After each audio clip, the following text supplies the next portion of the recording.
Código Chile. Intentamos descifrar el Chile en que vivimos. Conversaciones, análisis y mucha actualidad.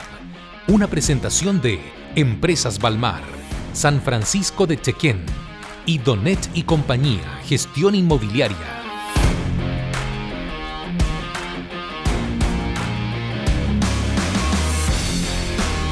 Bienvenidos a este cuarto capítulo de Podcast Código Chile, este podcast donde conversamos con la gente que hoy día está liderando los espacios de opinión en distintos ámbitos. Hoy día estamos con el presidente de la Fundación para el Progreso, abogado, doctor en filosofía, académico, politólogo, escritor. 7 libros alcancé a contar. ¿Son 7 los que ha escrito? Creo que sí. Como 7. Columnista y últimamente podcaster también. Así que tenemos algo en común con Mental Morphosis. Estoy presentando a Axel Kaiser. ¿Cómo estás, Axel? Y bienvenido a Código Chile. Muy bien, gracias. Encantado de estar acá conversando con ustedes. Oye, esta bibliografía, pequeña bibliografía que te acabo de leer, como que cansa de escucharla un poco de tantas cosas que estás haciendo, ¿no? ¿Cómo está tu vida actualmente? Sí, bastante intensa. Tengo el rol de presidente del directorio en la Fundación para el Progreso. También soy senior fellow ahí. Estoy muy involucrado en el trabajo de defender las ideas de la libertad desde esa plataforma en Chile. Por supuesto, estoy también en la Universidad del Ibáñez con la cátedra Hayek. Soy senior fellow de Atlas Network en Washington, en Estados Unidos. Asesoro de distintas personas y empresas, digamos, en América Latina en diversos asuntos. Y siempre estoy escribiendo libros, papers, columnas. Y además ahora ahí empecé con el podcast, que es para todo tipo de temas, digamos. Yo no hago análisis tanto de Chile, yo hablo de muchas otras cosas, sobre todo de fuera de Chile, y que se llama Mental Morphosis, lo tengo en Patreon y voy subiendo algunas cosas a YouTube también.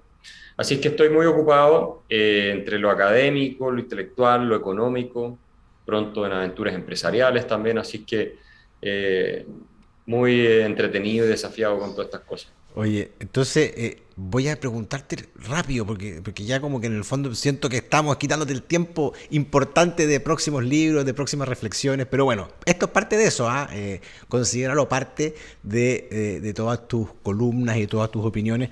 Y quiero empezar con un pequeño orden cronológico. Esta entrevista va a ser un poquito distinta a las que hacemos en Código Chile, pero básicamente te quiero situar en el 18 de octubre del 2020. En Chile es sinónimo de vandalismo, de saqueos, de destrucción, una pesadilla que ha cambiado el estado de ánimo de los chilenos hasta el día de hoy. Incluso todas las ciudades, Concepción, Santiago, todas las ciudades grandes están tapiadas, fierros, rejas en los negocios, en los bancos. Y encima de eso tenemos un gobierno que acaba de ponerle urgencia a la ley para amnistiar a la gente que causó todos estos desastres y vandalismo. Sin embargo, el 25 de octubre, una semana después, fue la denominada Marcha Más Grande de Chile, donde se estima, más o menos, que participaron en todo Chile cerca de 3 millones de personas. Fue una marcha pacífica y familiar. Entonces, la pregunta que yo te quiero hacer al principio de esta conversación es: ¿cómo se interpretan estos dos extremos? Una fecha que empezó con sinónimo de destrucción, incendio, vandalismo. Una semana después, una marcha, la más grande de Chile, de una forma pacífica y familiar. ¿Qué te dice a ti esto? El 2019, en octubre, ¿no? Empezaron los destrozos. Sí. Hay distintos elementos que confluyen. Uno es el deterioro alarmante del Estado de Derecho en Chile, es decir, de las normas que permiten una convivencia pacífica, sin violencia. Eso viene ocurriendo hace mucho tiempo, con la destrucción de colegios, el movimiento estudiantil, con la interrupción del orden público de manera ilegal en todos lados, con el terrorismo que va escalando en la Araucanía, con la delincuencia que va creciendo, estimulada por los políticos normalmente con normas y reformas legales al sistema de justicia criminal que han sido un desastre, a mi modo de ver. Entonces Chile se está convirtiendo en un estado semifallido desde el punto de vista del orden público, como cualquier país latinoamericano fracasado, digamos, que es lo que caracteriza a nuestras naciones. Y no lo digo por descalificar, es así, son países fracasados en materia de orden público y seguridad. Y por lo tanto, lo del 2019 viene nada más que a ser el clímax, me parece a mí, de una larga decadencia en materia de fuerzas de orden y seguridad con la posibilidad de actuar con respaldo político. En Chile las fuerzas de orden y seguridad no tienen respaldo político para actuar. La ideología pública que se ha instalado es la ideología en contra de la autoridad a todo nivel. No es solamente que los policías, las Fuerzas Armadas, sobre todo la policía, la denigren, la denuesten, los políticos se les vayan encima, los medios de comunicación que están plagados de activistas de extrema izquierda les socaven, ¿no es cierto?, el piso para actuar. No es solo eso, y que haya jueces en el sistema de justicia criminal que también son muy activistas de izquierda.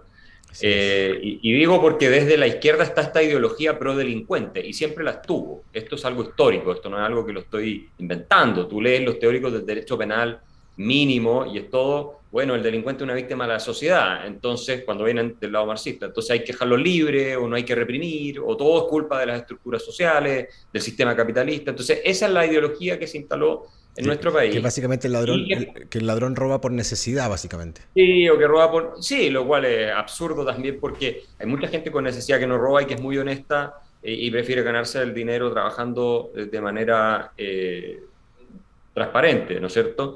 Ahora, eso y el principio de autoridad a todo nivel, los colegios.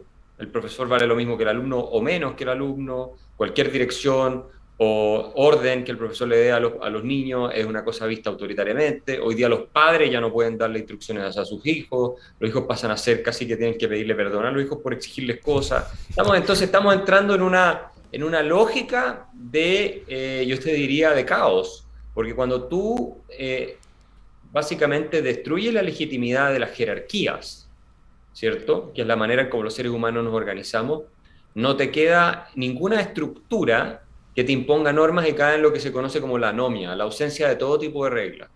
No solo de reglas desde el punto de vista jurídico, que sean aplicadas realmente, sino reglas morales sobre todo, donde la gente, sobre todo en las generaciones jóvenes, no tiene ya claro qué es lo que se puede hacer y qué es lo que no se puede hacer. Cuando tú tienes ahora un gobierno en el que la ministra del Interior posa desnuda, digamos, semi-desnuda, amamantando a su niño y esa foto se viraliza, desecrando completamente la dignidad del cargo, porque que lo haga una cosa, yo no lo critico, pero que difunda todas esas imágenes. Cuando tiene una primera dama, entre comillas, que dice no es primera ni dama, bueno, entonces, ¿qué es lo que es? ¿La concubina presidencial? ¿Qué es lo que es?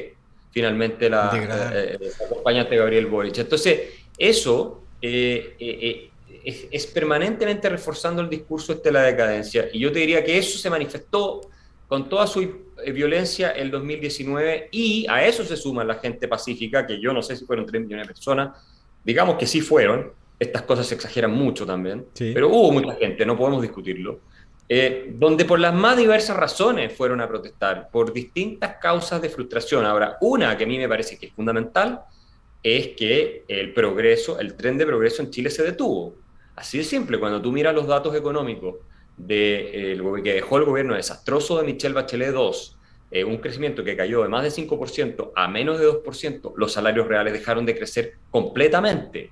Los precios siguieron subiendo, la gente se siguió endeudando, entonces eso se trancó y Piñera no fue capaz de restaurar ese tren de progreso por distintas razones, entre otras por su impericia política, ¿cierto?, para administrar el capital que tenía. Axel, y eso a mí me parece que lo explica mucho mejor. Pero déjame hacerte una pregunta para poder interrumpir un poco tu análisis. ¿Tú le das algo de mérito a la desigualdad que tenía Chile previo a este estallido, por así decirlo, y decir, oye, esa puede ser una de las causas, o tú desechas completamente esa tesis? Yo la desecho totalmente por la siguiente razón. Primero, el índice Gini desde el año 1990 hasta el año 2015 cayó de 0.57 más o menos a 0.47. Cayó de manera importante, sustancial. Segundo, porque las estimaciones que hay para el índice Gini, que mide desigualdad en la distribución de ingresos, en la historia de Chile desde 1870 hasta nuestros días, muestran que el índice Gini en Chile siempre ha sido muy alto. La desigualdad ha sido alta. Independiente del sistema económico que hemos tenido durante buena parte del siglo XX, tuvimos el sistema estatista corrupto peronista al cual nos quieren volver a llevar los que están gobernando hoy día. Y la desigualdad era igual o peor. Tercero, porque la desigualdad de ingresos en Chile, antes de impuestos y transferencias, es muy parecida a la de Alemania o Dinamarca. No es cierto que nosotros seamos un país mucho más desigual en términos de los resultados del mercado que lo que son los países desarrollados. Eso es mentira, Ese es dato es súper falso. interesante, eso yo no lo conocía.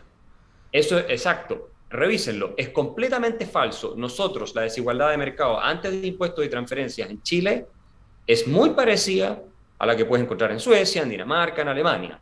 Entonces, no somos particularmente desiguales desde el punto de vista de lo que produce el mercado. Es que el Estado, al quitarnos los impuestos y gastarlos, es tremendamente ineficiente, despilfarrador y corrupto. O Ese sea, es el problema. tú dices que mucha de la desigualdad que se produce es por la mala administración de los recursos públicos, básicamente, que son recaudados desde el bolsillo de los chilenos.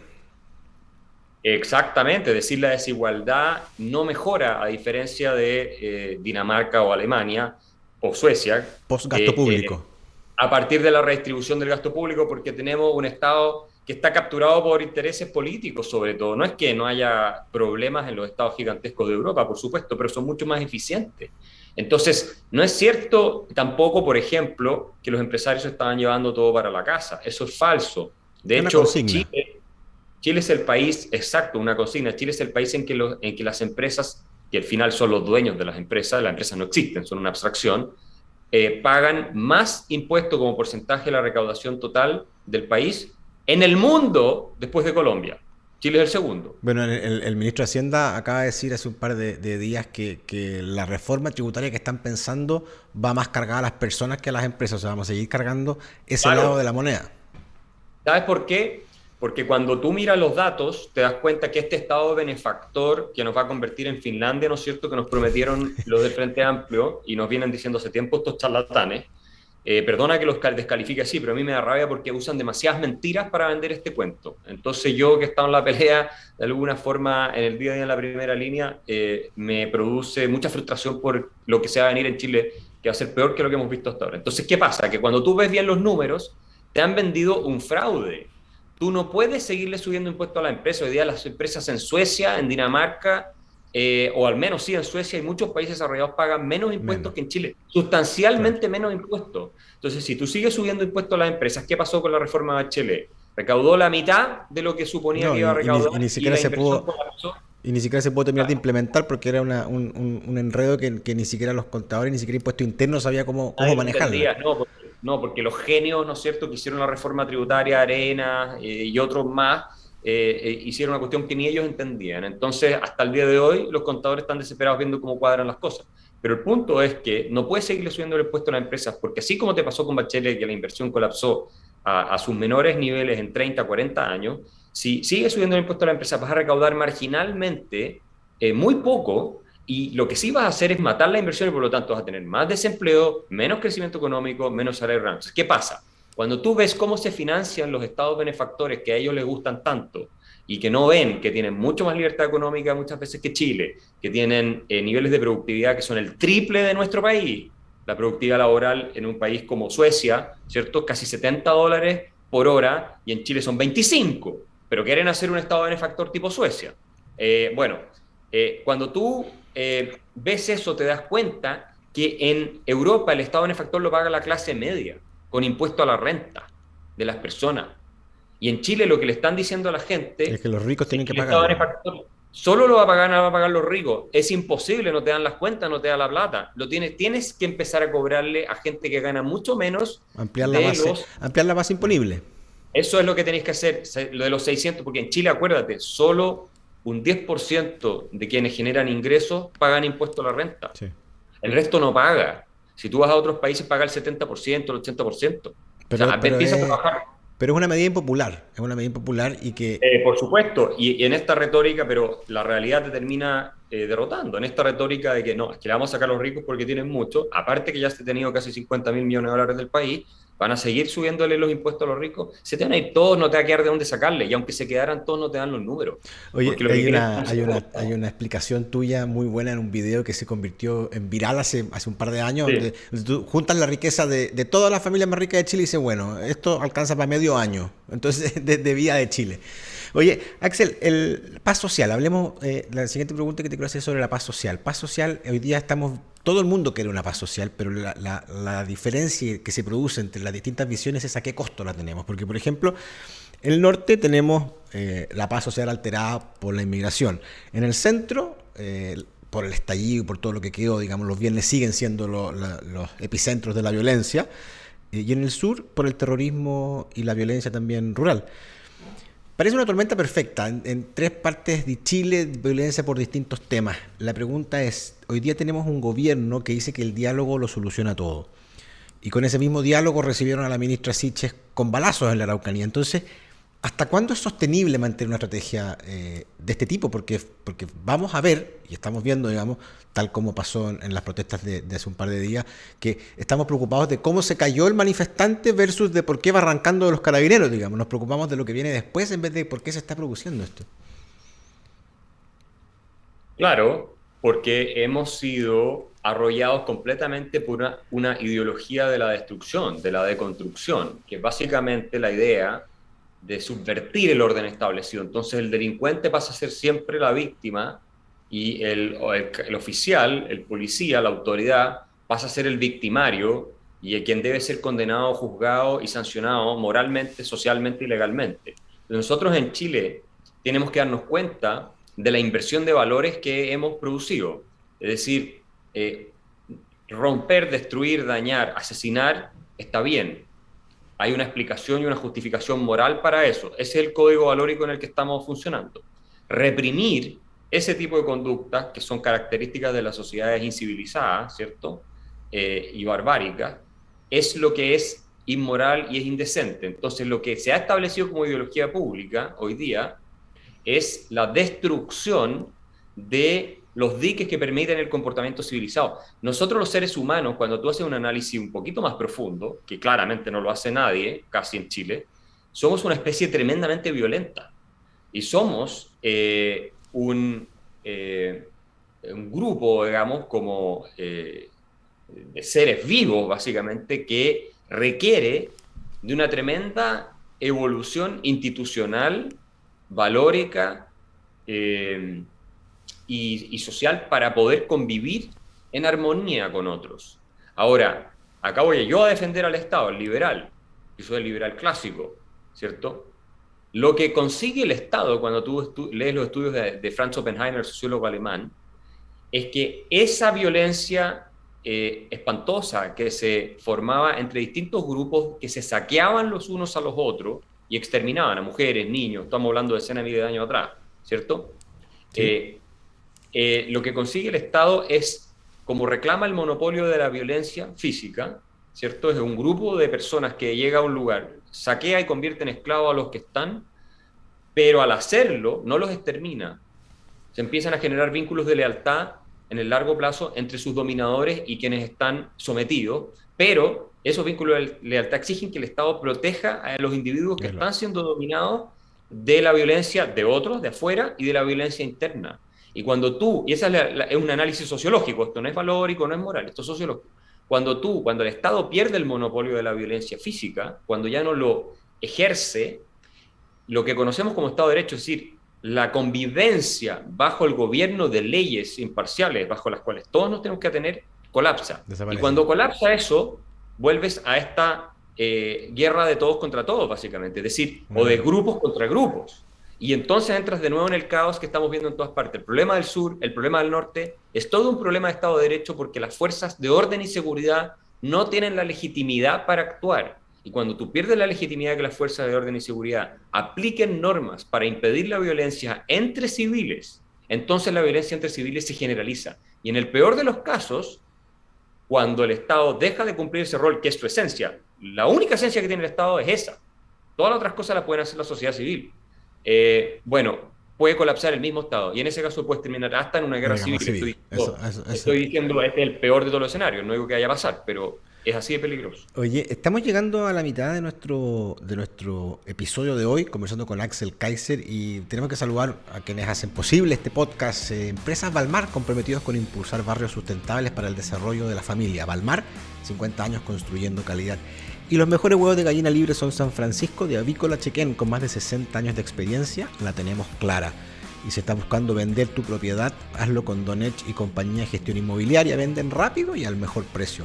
Desde Viña del Mar hasta Puerto Montt, visítanos en donech.cl. Estamos conversando con Axel Kaiser y vamos a llevarlo a otro tema, un tema que no podemos evitar en todo este tipo de conversaciones que hacemos. Convencemos un poco de la convención, pero no de lo típico de la convención. Hace un par de semanas yo tuve un almuerzo con Bernardo Fontaine y Bernardo dice, más o menos así, las palabras textuales no las tengo, pero es la idea, dice, la mayoría del Frente Amplio no le interesa la economía, no validan la economía como una ciencia. Cuando escribiste el libro del economista callejero, Axel, ¿en quién estabas pensando? ¿Te imaginabas algún personaje al que tú le estuvieras tratando de explicar cómo funcionaba la economía o lo hiciste así como en general? Se lo debería haber dedicado a Gabriel Boric, la verdad, que terminó siendo presidente de la República y que yo estoy seguro que no entiende absolutamente nada de economía porque ellos se jactan, de hecho, de que saber de economía es algo neoliberal. Entonces, ¿para qué vamos a saber cómo se manejan los recursos de un país? Si todo lo que importa es esta retórica, este sueño, esta épica, esta pretensión de construir un paraíso sobre la tierra sobre la base de ideas totalmente abstractas, sacadas del sombrero. Y por eso es que los desastres se derivan, ¿no es cierto?, de ideas como las que ellos promueven. Entonces, cuando yo escribí El economista callejero, que es el libro más vendido en Chile ya por varios meses, y que se lo recomiendo además a los auditores que lo compren, lo difundan, lo escribí con una convicción muy clara, que es que si la ciudadanía tuviera un poco más de alfabetismo económico, es decir, entendiera cuestiones básicas de economía, qué es lo que son los precios, qué es el capital, cuál es el rol de los empresarios, la función de las utilidades, de las pérdidas, todo ese tipo de cosas, entonces nos evitaríamos caer en la demagogia y el populismo desatado de los discursos buenistas completamente infantiles que nos venden personas como las que están en el Frente Amplio y el desprecio que sienten por la economía. Y no solo ellos, otros intelectuales como Fernando Atria, que nunca ha dado un argumento económico en su vida y que son al final pseudointelectuales porque no integran todo ese conocimiento al análisis de las instituciones que ellos quieren reemplazar, aun cuando esas instituciones tengan un carácter económico o tengan un impacto directamente sobre la calidad de vida de la gente. Entonces tú ves un desprecio por la realidad, que es lo que caracteriza el utopismo, que es un ingrediente esencial siempre de las ideologías socialistas colectivistas o totalitarias como fueron el nazismo y el comunismo. Este utopismo, la idea de que la idea de poder vivir mejor, de poder tener claro, y que te van a construir un paraíso cosas sobre la tierra.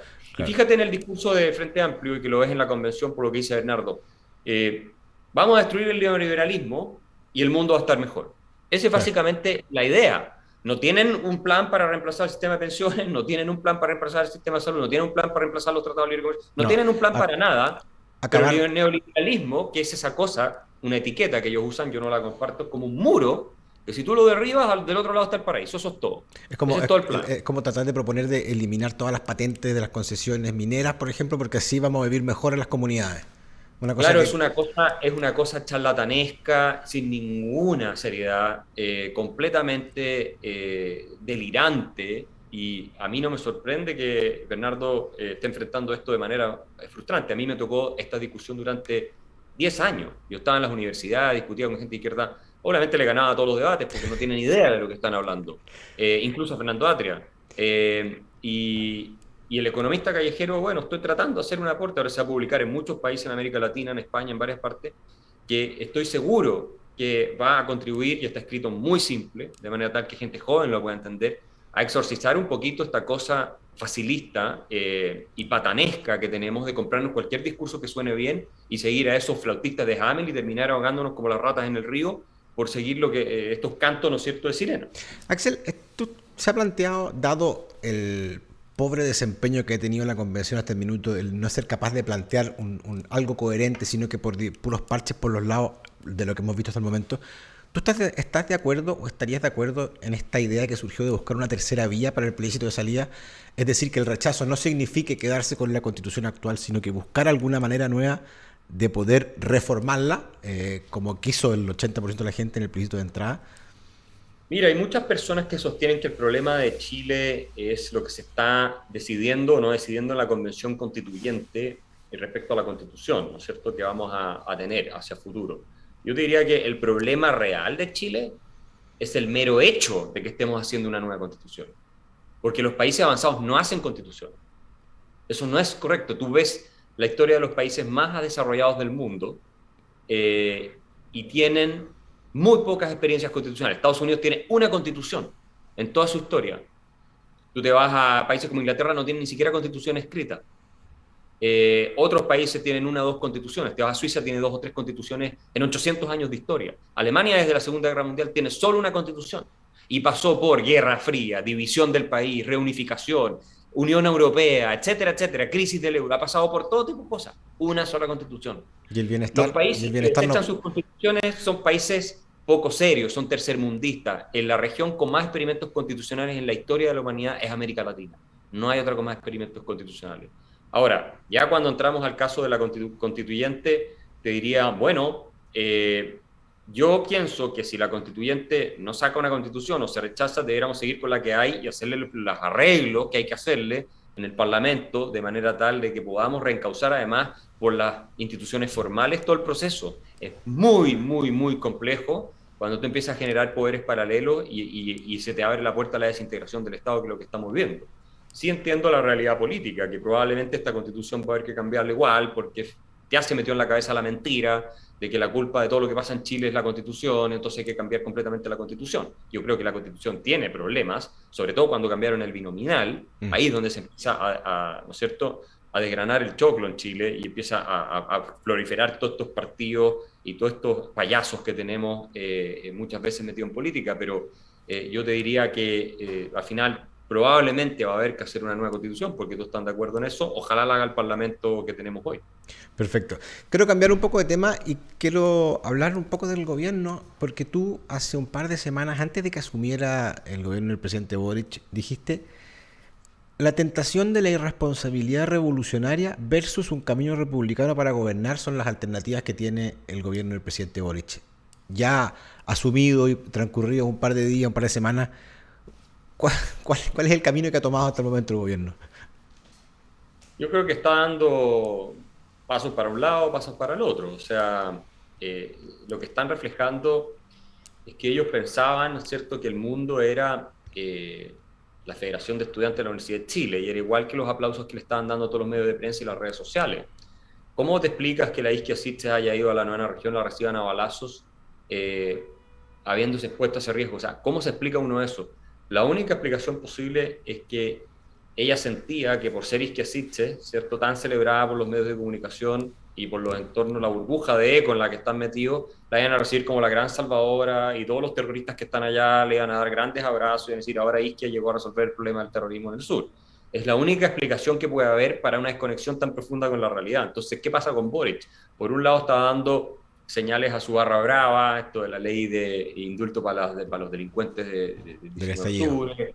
Por otro lado, está diciendo que va a ver los temas económicos, ¿cierto?, que no va a haber un nuevo retiro de los fondos de pensiones, pues que ellos mismos lo promovieron para destruir el sistema. Ahora no quieren, parece, destruirlo, o lo quieren guardar para poder robarse la plata después, no lo sabemos. Pero la señal en principio es que vamos a preservar la integridad del sistema. También manda señales respecto de que él, bueno, no va a arreglar todos los problemas en 4 años, contrario a lo que prometieron todos estos años, que ellos llegaban al poder y arreglaban todo. Entonces, esas son señales positivas desde el punto de vista de la retórica revolucionaria, porque pasaron de vamos a refundar el país, hacerlo todo nuevo, a no, en realidad la AFP no hay que tocarla, ahora el salario mínimo tampoco lo vamos a poder subir tan rápido, parece, etcétera. Entonces, por un lado el ministro de Hacienda dice: oiga, para poder llegar al salario de 500.000 y para poder cumplir con las 40 horas necesitamos aumentar la productividad, un poco lo que tú decías al principio. Pero por otro lado tenemos al ministro de Transporte diciendo que es una buena idea subir el impuesto al diésel. Entonces, por un lado el ministro de Hacienda quiere aumentar la productividad, y por otro lado el ministro de Transporte lo que quiere es reducir la competitividad de las empresas. Entonces, al final, estas contradicciones de las que tú hablabas también no son solamente en temas profundos como el quinto retiro, sino que son en temas también que son más no light, pero más casuales. O sea, sin darse cuenta están cayendo también en contradicciones vitales. Bueno, es como cuando el subsecretario del Interior desmiente a la ministra cuando dice que no hay presos políticos, la ministra del Interior dice que sí los hay. O sea, es un gobierno que partió con muchos problemas y que los va a seguir teniendo, porque es un grupo de gente que lo único que se dedicó fue a carretear en la universidad, a tirar piedras, a organizar marchas, a decir que había que destruirlo todo, y de pronto entraron al Parlamento, donde nunca han tenido un trabajo de verdad, y ahora les toca gobernar un país. Y gobernar un país implica hacerse cargo de problemas reales. Entonces, a mí no me cabe ninguna duda que van a tener tensiones permanentemente con el único adulto que hay en todo el gobierno, que es Marcel, y que finalmente, si Boric es lo mínimamente inteligente, va a dejar que finalmente sea Marcel el que gobierna, ¿no? Él sea la cara, pero que Pero eso gobierne. también le va a traer problemas con su coalición, porque Le va a Marcel, traer muchos problemas, por eso te digo, le va a traer muchos problemas con su coalición, pero de alguna manera Boric va a tener que ejercer algo de liderazgo, inclinándose hacia Marcel, si no quiere que Marcel le termine renunciando, porque yo no creo que se preste para cualquier cosa. Este hombre es relativamente serio, me no es parece a un mí, o ministro bastante Arenas, no es serio. un ministro Arenas que estaba básicamente No, para pues, poder dibujar, claro. Arena era cualquier cosa, no, no, no. Entonces, me parece que el problema a fondo no va a poder resolver de todos modos, porque Chile no va a poder aumentar su productividad, eso es completamente imposible, te lo digo desde ya.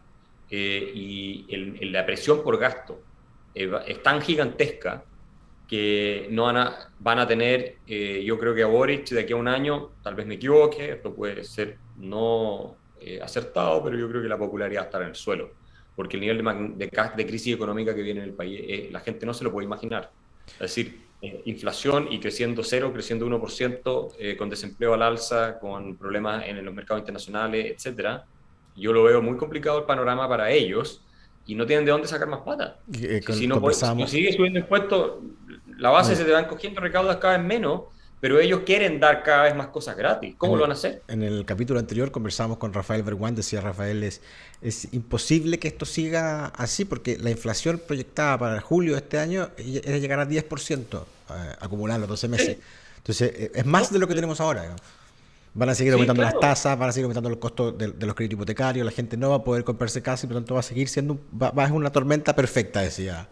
Es lo que te digo, van a una tormenta perfecta, estoy totalmente de acuerdo con eso, con ese análisis, yo lo vengo diciendo hace tiempo, y a Boric le va a reventar. Yo cuando salió elegido Boric, o poco después puse un tweet donde dije, si ustedes creen que fue difícil gobernar para Piñera, esperen cómo le va a tocar a Boric. Y a Boric además le toca menos plata en las arcas fiscales, porque se gastó, Y no ellos solo mismos lo eso, dedican, le toca pagar deuda también. le toca pagar deuda y se gastó, ellos mismos lo estaban pidiendo, ¿cierto?